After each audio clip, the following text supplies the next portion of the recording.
Start, you bastard. It's Comics and Shots, a completely improvised semi-comedic musing by Howard Stern's Mick the Nerd, aka YouTube and TikTok's Mick the Man, aka Mick the Maverick, aka the best spaghetti in town.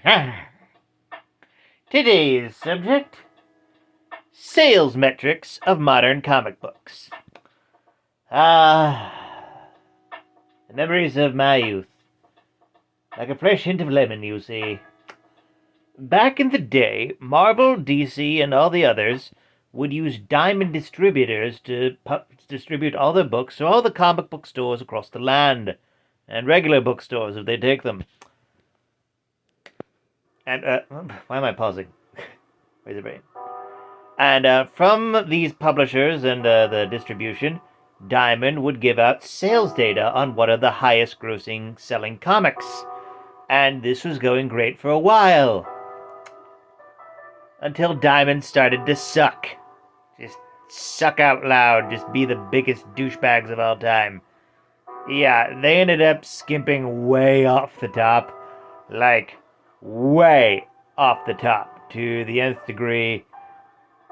To the point where by COVID it was like, okay, yeah, no, we're DC and we're just gonna distribute our books through ourselves because screw you, Diamond. And then Marvel followed suit and several others followed suit. You know, Diamond's a thing of the past. Here's where it gets a little annoying though. We actually don't know how well comics are selling as they did back then. They're kind of keeping that all to themselves. They'll say a comic book is selling really well, but yeah, like, how do we know? You're not telling us. Like, the closest we have to accurate metrics of sales data is ICV2, the website, you know, comic news and everything, where it's like, they make like a top 100 comics and graphic novels every month. Here's the thing, though. They get their data only from 125 stores, specialty stores.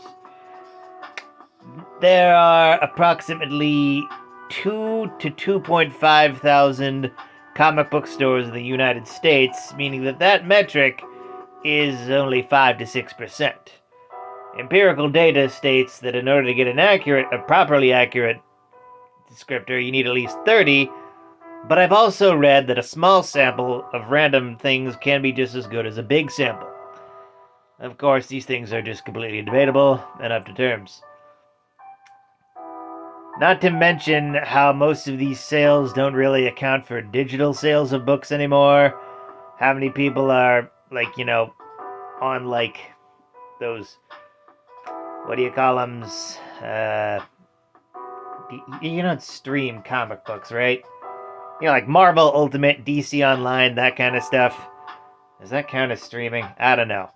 Yeah, but it doesn't account for that. Doesn't account for books sold to libraries or donated. Yeah. The metrics have just been gone so off the roof that you can't tell what's actually selling as well, and you don't know if you really need to support a book or not. Unless it's Amazing Spider-Man, then you definitely don't need to support it. It's gonna sell well either way. That's the one book that's going to sell forever, no matter how terrible it gets. And it gets pretty terrible. Yeah. But, back to ICV2. Is it a good sample size? Just 5 to 6% of the comic book buying population. Is it big enough, or is it too small? I leave that to you, the viewer. Answer me on this Reddit thing that I'm linking. Hopefully I'll be able to link it on TikTok as well. But yeah, let your voice be known. Should ICV2 reach out to more stores, or is 125 just enough? Let me know in the comments, my babies. With that, like, comment, and subscribe. Donate if you're feeling nice. Share it with a bear. And always remember, praise be to the blood elk, fear the stabopotamus, and death to Kronos.